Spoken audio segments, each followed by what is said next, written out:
हाँ जी, तो अब बात करेंगे हम एग्जामिनेशन को लेकर। तो स्टार्ट करते हैं ब्रेक बाय ब्रेक से कि एग्जामिनेशन को ब्रेक करना चालू कर भाई। हाँ, तो सबसे पहले हमारा एग्ज़ाम जैसे 12 डेज़ का कोर्स ख़त्म होता है, उसके बाद पार्ट ए रहता है। पार्ट ए में क्या है हमारा, जैसे कि हमारा पहले रिटन एग्ज़ाम होता है, वो भी उसमें दो मतलब सेक्शन है, सेक्शन भी रहता है जिसमें 30 MCQs और फिर तुम्हारा थ्योरी पार्ट होता है जो मतलब 16 के रिलेटेड समथिंग क्वेश्चंस रहेंगे और बेसिक इक्विपमेंट्स में तुमने जो सीखा ना, और तुम अलर्ट वगैरह जो सैटकॉम पे और अपने इरिडियम वगैरह जो सैटेलाइट के जो है इक्विपमेंट्स उस पे जो भेजते हो। तो वही part A part B. Part part B. A में अपना एमसीक्यू, पार्ट बी में अपना रिटर्न पार्ट। तो इसमें क्या चाहिए है कि आपको पार्ट ए में भी 50% मार्क्स लाना है, पार्ट बी में भी 50% हाँ, लाना है। और एक बात ये है कि 50% लाने के बाद भी आप फेल हो सकते हो, अगर क्योंकि आपके 60% नहीं है। टोटल मिलाकर 60% नहीं है। तो वही बात है, 30 और 30 60 मार्क्स का एग्जाम है जिनमें से आपको 36 मार्क्स लाने, ना कि 30। तो अगर आप ये सोच रहे हैं कि 30 मार्क्स लाने से पास हो जाएंगे, नहीं होता है। नहीं। और 60 में से अगर आप ये सोच रहे हैं कि भाई 36 आ जाएंगे, तो नहीं आते हैं। हमारे 84 कैडेट्स ने दिए थे शायद। हाँ, और कितने फेल हुए? 25 के आसपास में 25 के फर्स्ट आसपास फर्स्ट पार्ट में फेल हुए। और मुंबई का अगर हम आंकड़ा ले तो 160 में से 160 और 170 में से 70 मेंबर्स फेल हुए। फेल। तो ऐसा नहीं है कि GMDSS बहुत ही ज़्यादा इजी है, लेकिन इतना हार्ड भी नहीं है कि हम फर्स्ट तो बस इतना ट्राई करो, मेरे तरफ से तो यही है कि हाँ, इतना ट्राई करो कि एटलीस्ट फर्स्ट सेक्शन में पास, वरना बहुत ज़्यादा तुम क्योंकि फर्स्ट सेक्शन में पास नहीं हुए तो आगे ही नहीं बढ़ पाएंगे ना यार। हम प्रैक्टिकल कैसे देंगे? फिर वो जितना 12 दिन हमने इतना मराया, फिर क्या फ़ायदा अगर हम आगे जाके यार प्रैक्टिकल ही नहीं दे पाए। फिर क्योंकि एटलीस्ट अगर प्रैक्टिकल में फेल हुए तो हम कुछ और रीज़न तो बता सकते हैं। अभी फिर ये बता देंगे यार अंकित, अगर मैं रिटर्न में पास हो जाता तो प्रैक्टिकल में हो जाता मेरा। अरे खाक, मैं तो अपना वर्थ प्रूव ही नहीं कर पाया, है ना। तो फर्स्ट पार्ट बहुत ज़्यादा इम्पोर्टेंट जो हमारा रिटर्न होता है। फिर उसके बाद हमारे 4 आई थिंक ना 3 या 4 प्रैक्टिकल होंगे। सबसे पहला जो हमारा हुआ सैटकॉम हुआ। हाँ, सैटकॉम मतलब जो सैटेलाइट कम्युनिकेशन होता है आपके जहाज पे, जो इनमारसाट-सी है, ठीक है, उससे रिलेटेड। हाँ, फिर कोई मतलब वो उसको कैसे यूज़ करते हैं एक्चुअल में, वो टेस्ट करेंगे। तो यूज़ कैसे करते हैं, आप मैसेज कैसे भेजते हो, डेली टेस्ट वगैरह को लेकर जो दूसरा पार्ट है वो टोटल 100 मार्क्स का है। तो ये सारी चीज़ें सब चीज़ डिवाइडेड है और जिसमें हर में पास होना है। ओरल्स एंड प्रैक्टिकल दोनों मिक्सअप रहेगा और वो सारे के सारे टोटल 100 मार्क्स के हैं। तो हमारा एग्जाम साथ साथ में होता। सबसे पहला हमारा एग्जाम हुआ सैटेलाइट कम्युनिकेशन का। तो कुछ बंदों ने वहाँ पे जाके प्रैक्टिकल दिया और कुछ बंदों ने पहले वाइवा, फिर कुछ बंदों ने प्रैक्टिकल, कुछ बंदों ने वाइवा। तो वही बात यार, जैसे आप पढ़ोगे वैसे वैसे आप सब करा दिया जाएगा प्रैक्टिकल में, कैसे क्या कराते हैं। बस आपको प्रेजेंस ऑफ माइंड लगा के करना है, क्या करना है। हमें इजी आया था, मतलब कि हाँ ऐसे ऐसे करो, ये डिस्ट्रेस अलर्ट आप आएंगे तो आपको समझ में आ जाएगा, क्योंकि अभी अगर हम आपको समझाएंगे भी तो उतना नहीं समझ में आएगा। डिस्ट्रेस अलर्ट, अर्जेंसी एंड अपना सेफ्टी अलर्ट्स जो होते हैं, कैसे भेजते हैं, कैसे टेस्ट करते हैं, क्या लिंक टेस्ट होता है, क्या लूप टेस्ट होता है, सारी चीज़ें आप समझ जाओ। तो वही हमारा जब सैटकॉम हुआ तो सैटकॉम के बाद अपना क्या हुआ, आरटी लॉग। हाँ, आरटी लॉग। तो फिर अपना हुआ आरटी लॉग। आरटी लॉग सबसे ज़्यादा मुश्किल तो नहीं बोलेंगे, लेकिन सबसे ज़्यादा डर बच्चों को इसी में रहता है। क्योंकि ऐसा क्यों, ये भी बता दे भाई। हाँ, क्योंकि अगर देखो, अगर क्या होता है कि हम जब अपना शिप का आइडेंटिफिकेशन किसी अदर शिप को इन डिस्ट्रेस में भी और किसी को भी हेल्प करने के लिए जब हम रिवील करते हैं, तो अब हमने क्या बोला, हमने अपना कॉल साइन भी बोलते हैं एंड अपना शिप का नेम भी बोलते हैं।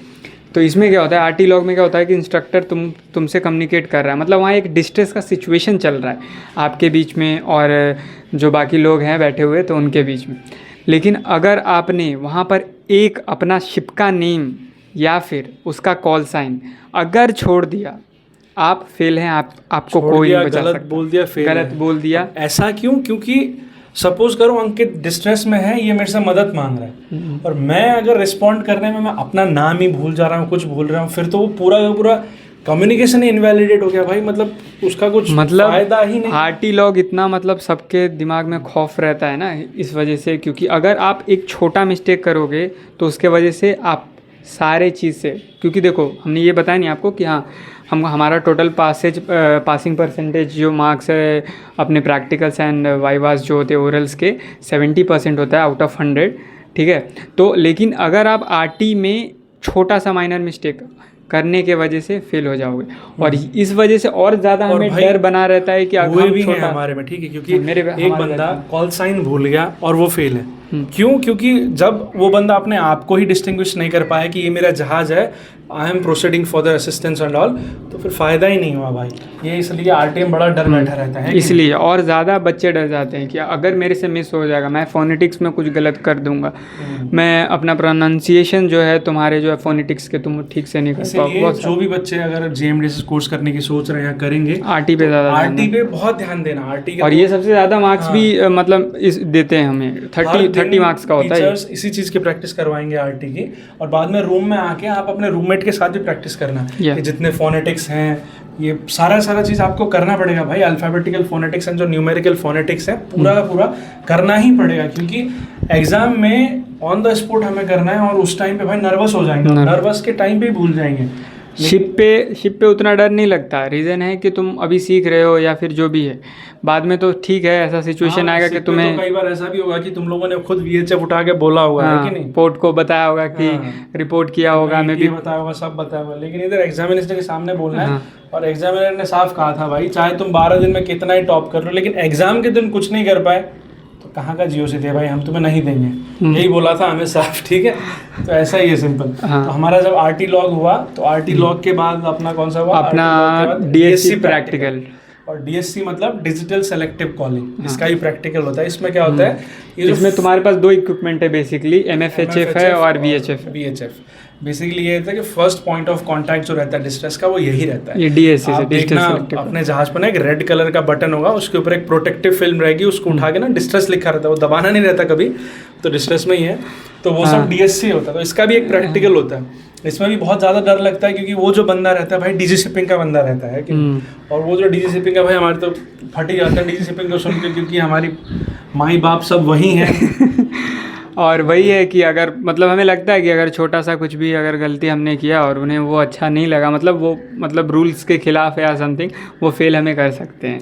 तो वो भी वही है यार, वो भी प्रैक्टिकल है, वो भी करना ही है। और जब डीएससी प्रैक्टिकल हुआ तो अपना हुआ फिर एसएसबी मतलब सिंगल साइड बैंड। इसका भी पूरा का पूरा एक प्रोपोगेशन हो, ये एक एक्चुअल में वही है, सिग्नल मॉड्यूलेशन सब। बेसिकली यही हमें बताते हैं कि जो सिग्नल है वो कैसे ट्रैवल करता है, क्या होता है, किस हिसाब से मॉड्यूलेट करता है। हम जो अभी आपको बोल रहे हैं, जैसे इस माइक से बोल रहे थे, इसका फंक्शन है मतलब कैसे आप तक पहुंचा रहा है, ट्रांसमीटर, रिसीवर, ये वो कुल मिला के इन सब का क्रक्स रहता है। और एसएसबी के भी बहुत मार्क्स होते हैं ना, एसएसबी भी 20 मार्क्स है, तो ये सब भी रहता है। वहाँ पे भी मैम एक छोटा सा प्रैक्टिकल देती है, मैम या सर, और उसके बाद आपको क्वेश्चंस पूछे जाता है ये। और इसके बाद एक फाइनल चीज़ बचता है, वो है डीएससी ओरल, है ना, कुछ छोड़ा तो नहीं हमने?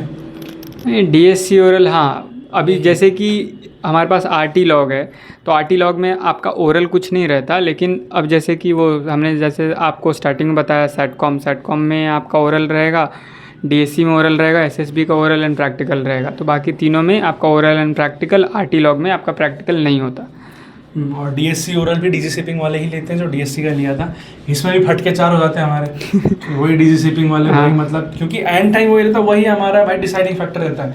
अब उसमें हम फेल नहीं होते, लेकिन हम जब तक इतना बड़ा फकअप नहीं कर दे कि वो पूरा का पूरा हमारा जितना रिजल्ट है उसका वेटेज ही बदल दे, तब तक फेल नहीं होंगे। बेसिकली वहाँ पे सबसे ज़्यादा स्कोरिंग वाला I think RT log and SSB. अगर पढ़ाई अच्छे से करो तो एसएसबी, बाकी तो प्रैक्टिकल है, वो तो आपके हाथ के ऊपर है भाई। प्रैक्टिकल किया है आपने, आप दिखा दोगे, ठीक है। वही यार, जो बच्चे पूछते रहते हैं कितना हार्ड है, क्या है, कुछ भी नहीं है, सब हो जाएगा। तो हाँ, अगर आप पढ़ो कि आपको पहले से दिमाग में है कि बस हम निकाल लेंगे और हम कर सकते हैं, और सारी चीज़ें बस क्या है तुम पर डिपेंड करेगा, तुम कितना याद रख पाते हो बेसिकली। करना जरूरी है यार। दूसरी बार आते हैं तो भेजती तो अलग बात है, वो तो ठीक है, नॉर्मल है, अपने लाइन में तो फेल तो होना ही है ना, लेकिन फिर वापस पैसे दे के बहुत दूर ट्रैवल करना, क्योंकि जहाँ से आपने पहली बार दिया वहीं जाना है वापस, है ना। कई इंस्टीट्यूशंस थे आपको 10 से 15 हज़ार रुपए लेते हैं वापस से एग्जाम कराने के, कई नहीं लेती हैं, लेकिन फिर भी आपको भाई जाना पड़ेगा, जाके ये सब कुछ करना पड़ेगा, पैसे देने पड़ेंगे, और ज़्यादा पैसे पहले ही 50 से 60 हज़ार हमारे पहली बार में खर्च हो जाते हैं, दूसरी बार में फिर ज़्यादा खर्च और ज़्यादा ऐसे हो जाता है। लेकिन एक बार जियो से हासिल हो गई तो लाइफ टाइम के लिए मिल गई जियो से, है कि फिर भाई मन में शांति मिलती है कि अपन इतने एलिजिबल तो हैं कि हमने ये क्लियर किया तो आगे भी फर्स्ट शिफ्ट के बाद आप आगे भी अपना सारे कोर्सेज क्लियर इसके बाद फिर हमारे कितने कोर्स बचेंगे? 3 कोर्स बचेंगे, उसके बाद लास्ट में बस अपना सेकंड मिड का 4 महीने का वो, और 3 कोर्स भी हम अपना फर्स्ट शिफ्ट के बाद कर लेंगे खत्म, सेकंड शिफ्ट के बाद, है कि नहीं?